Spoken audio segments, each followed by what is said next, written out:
What's up, y'all? I'm about to get a dunk session in, but before I do that, I want to make a video for y'all. 5 dunk hacks that y'all can do right now to where you're going to be able to dunk. If you can't right now, you're probably going to get a lot closer to dunking. And if you can already dunk, this is going to help you when you go to the gym or dunk and have practice or whatever it is. Or before games and warm-ups, you want to throw one down. So the first thing is, it's good to work out. You want to make sure you're always pushing yourself. But when it comes time to the day before an event, you need to give yourself time to rest. Especially like the day of too. Like, if you have a game that night, it's probably good to get in there and get a light workout in, but it's got to be relaxed, like nothing too crazy and short. So, I mean, you could go intense, but keep it short.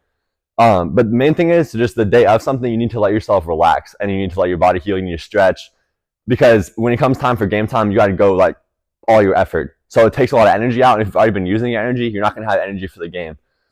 I worked out too much. And this is from personal experience. One thing I would go back and change is that the day or the morning of, I would make sure to let myself rest. Because honestly, the most important thing, especially when you get to higher levels, is your energy. Like, you're not going to even be on the court to even shoot a shot if you can't play defense, get rebounds. So to worry about like getting your shot just right and spending hours in the gym, you're basically limiting yourself because unless you know you're going to play the whole game, your coach is going to sub you out because you're not playing hard enough. That's the way college and high level is. So you want to make sure you're full energy, explosive, and you'll be able to jump higher, you'll be able to play faster, play better, all that. So stay rested before you're going to dunk, play, practice anything. If you want to perform at your max, like your max velocity, max effort, whatever you want to call it, then you're going to want to rest before that so you can be 100%. The second thing is basically the lighter the better. And I say that because for one, shoes. There's some basketball shoes that are really heavy, and honestly, that's probably the worst thing to try to dunk with basketball shoes that are heavy. I wear shoes that are like super light. If they're heavy, it's like a mental block for me. On top of it, actually is a real life effect too. And then also, you don't want to eat like, for example, I'm about to dunk today. This morning I had a coffee and then I had like an egg burrito with cheese and stuff like that. I made it, and then I made a smoothie and I had some like hot cereal basically. I wouldn't normally even have that, but just a smoothie to stay light because I know I'm gonna jump. But I just threw in some extra carbs today. Also, carbs is the big one. You'd rather probably do carbs than protein the day of a game because it's going to be a lot more energy. But yeah, the lighter the better. I didn't eat a steak today, have like a huge breakfast, 3 bowls of cereal. Like, that's what I mean by the lighter the better. Shoes, maybe even like extra clothing, also what you eat. So that's all going to help you. Those 2 things, that's already 2 of the 5 hacks. Those 2 alone are going to help you jump higher. And the third one, this is something when you get to the gym, you need to allow your body to warm up. And what that means is a lot of times when I'm going into dunk, like, right at the start, I might not be jumping well. And I'm missing dunks. I can't even like make a basic dunk. But I really haven't given myself that much time to warm up, especially when you're warming up to max jumps. Like, you can warm up, but you really need to go like start jumping, 70%, 80%, 90%.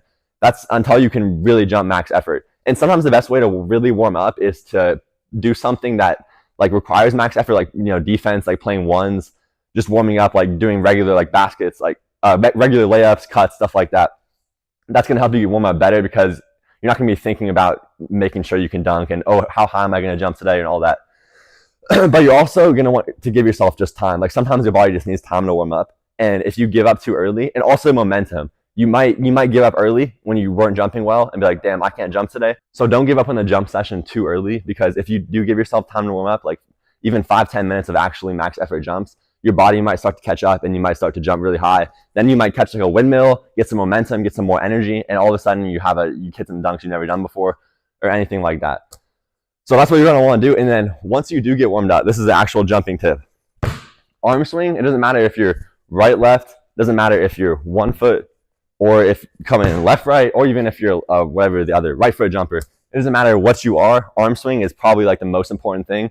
And it's one of the easiest ways you can literally jump higher instantly, because it's just a mental thing. And a lot of times when you're thinking about dunking, you're thinking just like getting up there and then dunking. You're not thinking, okay, I need to fully extend up all the way first. And this happens a lot when you try a windmill, right? You might see someone do this. Like, they don't extend up. When you normally go to dunk, you want to extend. And if you're going to do a windmill, extend up and then windmill, because then you're actually going to give yourself a chance to be able to do the dunk because you're not cutting your jump short.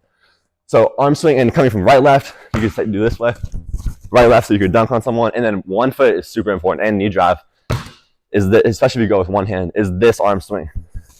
That's going to get you so much more momentum, and that's good for games and stuff like that. But the main thing is, if you do notice, like, a lot of times you won't be thinking about arm swing. So remember that, because it's basically, this is the fourth dunk hack, and this is a really good one because you can focus on all these other things and then forget something so simple like arm swing, and then you realize it, and then all of a sudden you try it, you jump fully before you try anything else, and then you realize you can do more things than you may have thought you could that day. So don't forget your arm swing. The fifth dunk hack is, once again, dunking is very mental.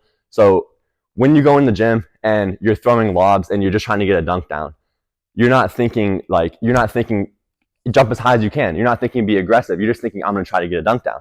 So that's why you need a ball, first of all, that's bouncy, so you can throw lobs and all that stuff, and so that you can get confidence, get a few dunks down without even maybe having to dribble, because it's harder to dunk off the dribble.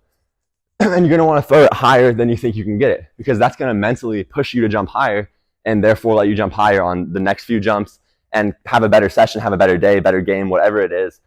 But you need to make sure you push yourself with the jumps, because if you're thinking too much about one thing, you're just going to mess it up. You can't think about it.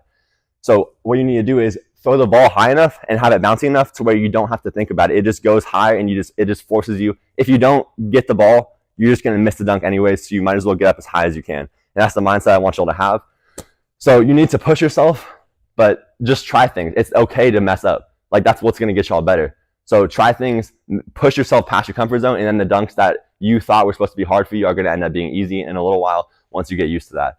So these are 5 dunk hacks that are really going to help you. Make sure you do these. Keep these in mind. These are really simple things, but it's a lot of stuff that you may not always think about. And if this video was helpful, I appreciate you subscribing and liking. Also, DM me on Instagram. Literally DM me any questions y'all have about dunking, anything. I will respond to y'all. If you're watching this on YouTube, literally go to my Instagram. It's the same. It's Isaiah Jones, and I will answer any of y'all's questions. So I hope this was helpful. Remember these 5 dunk hacks, and I'll see y'all in the next video.